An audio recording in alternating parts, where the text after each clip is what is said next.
Hey guys, welcome back. If you're new here, my name is Becca and today I have my mid-year reading statistics.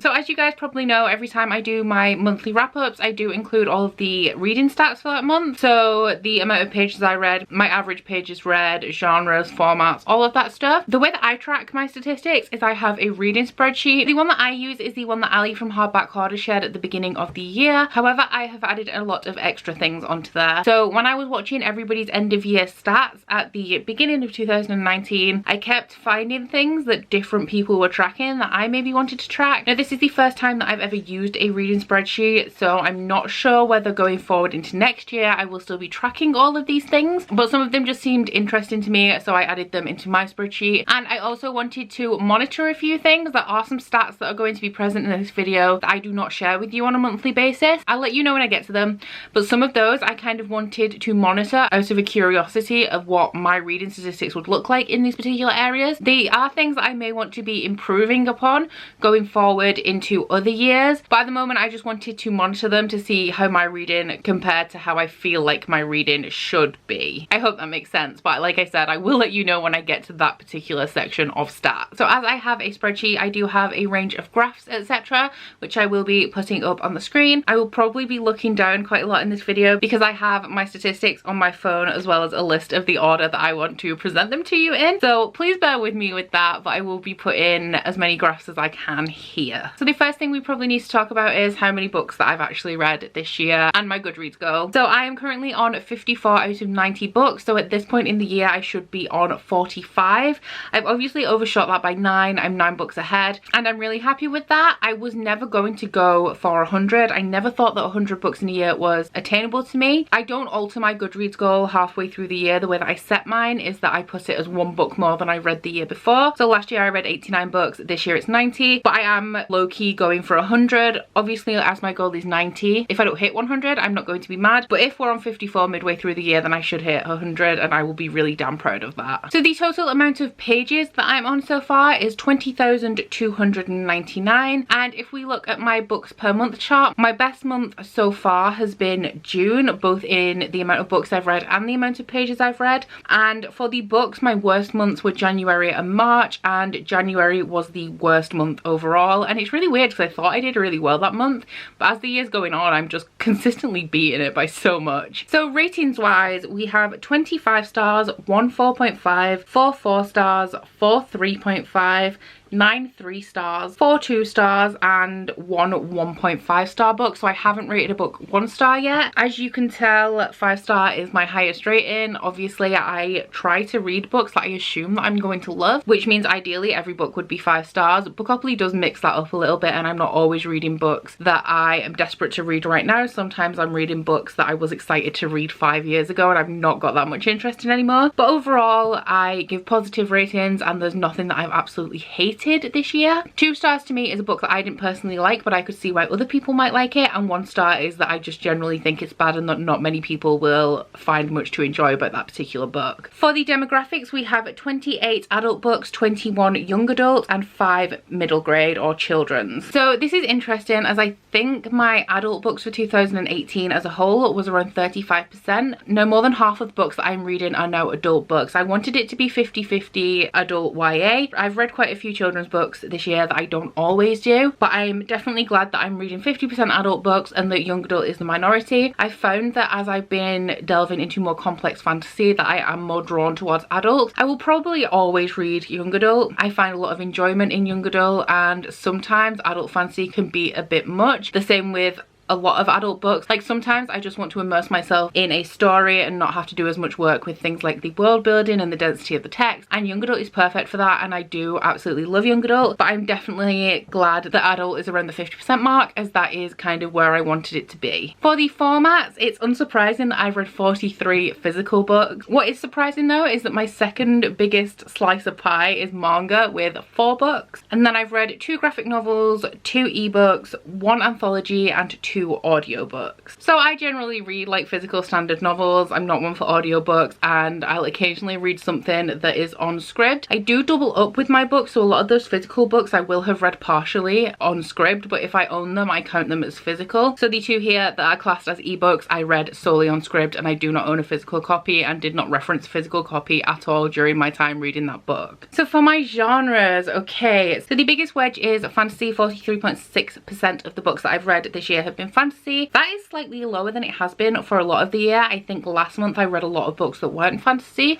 so the fantasy wedge has decreased a little bit, but you guys know I predominantly read fantasy. But what is interesting about this is that my second biggest genre is contemporary. I've read 8 contemporary books, and I know there's a big difference between 8 contemporary books and 24 fantasy books, but as I read predominantly fantasy, all of the other genres are in a significantly less amount, and it's really interesting to me that the second biggest percentage is actually contemporary and not science fiction, of which I have read 5 science fiction this year so far. I've only read 1 magical realism, 1 mystery, and 1 classic, and then everything else I've read either 2 or 3 of. The places that I've sourced these books, now this causes me a little bit of trouble because I don't know what I should be shooting for with this. So I've currently read 30 books from my own TBR that existed previous to 2019. I've read 14 books that I've hauled in 2019, 8 library books, and 2 script.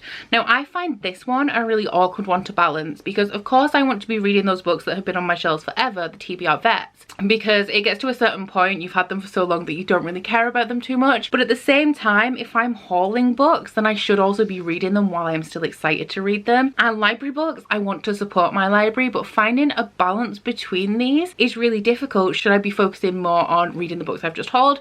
Should I be focusing more on my pre-existing TBR? I don't know. It's a really interesting balance. I think they should be pretty much even, probably slightly less library books. While I do like to support my library, I've got a hell of a lot of books that I need to read, but this one I always find really interesting because I'm not sure exactly how I want this to be balanced out. So I don't really have like a title for this statistic, but of all of the books that I've read in 2019 so far, 32 of them have been books in series, 10 of them have been rereads. However, I think 9 of those rereads were also books in series, and 12 of them were standalones. I find it really interesting that I've nearly reread as many books as I've read standalones. I'm a big series reader, so I don't read all that many standalones.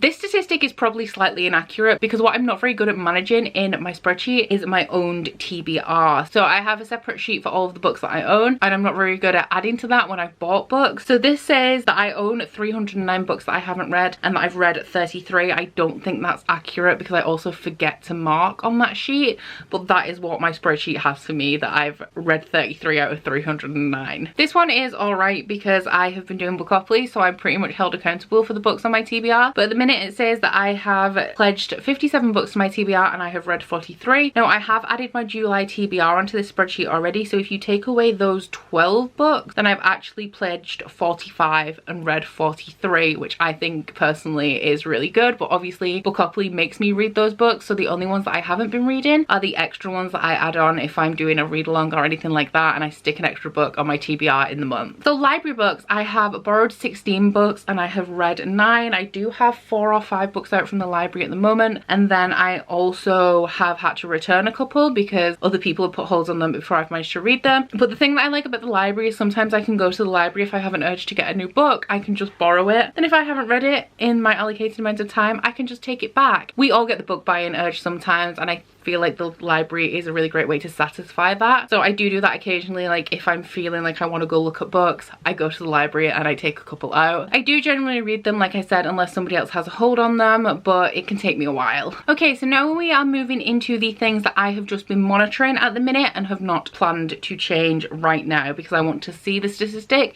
analyze it as a whole, and then see where I need to make changes. So the first one of these is the diversity or the representation. I have it marked as diversity, but it's representation.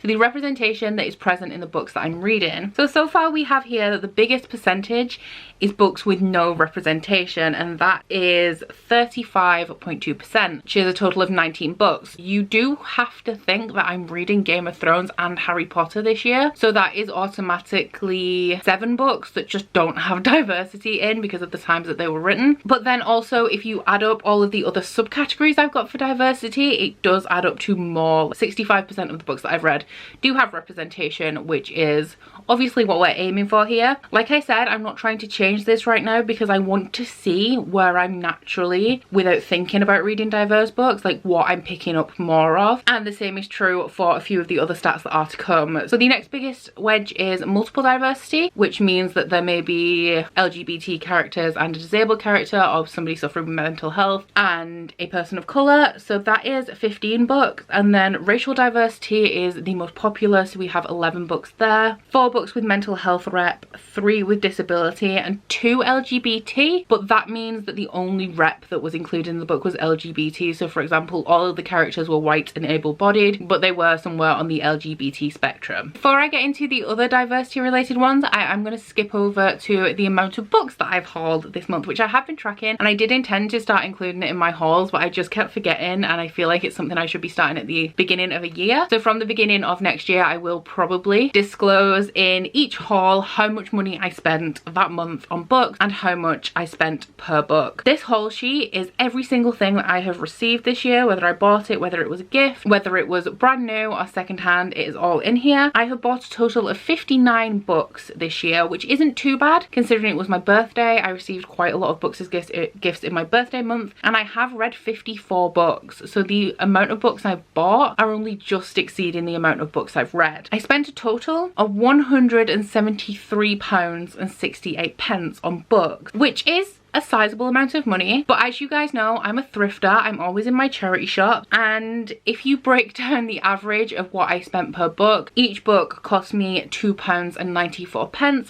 which is less than half the price of a full priced paperback. So the other things that I've just kind of been monitoring is what kind of authors am I reading from. So I've been tracking author gender, author race, and my relationship to the author. So for the genders, I have read 40 books by female authors, 12 by male. I was surprised at how overwhelmingly female authored the books that I've been reading are. And then I have read 2 books, and I have it labelled as co-authored, but those 2 books were Once and Future, which is by Amy Rose Capetta and Corey McCarthy, and Corey McCarthy is trans and non-binary. And the second one was an anthology that was written by authors of multiple genders. Now the author race is something that I do feel like I'm going to be working on next year to even out things a little bit, but like I said, at the moment for 2019 I am just monitoring to see which areas I need to improve upon. So obviously we know that the publishing industry is overwhelmingly white, so I have read 40 books by white authors. That's only 14 books that are by any other race than white. As you guys know, I like my East Asian fantasy, so I have read 8 books by East Asian authors. I've read 3 by Middle Eastern authors. I've read 2 books that are co-authored, so multiple races, because each person's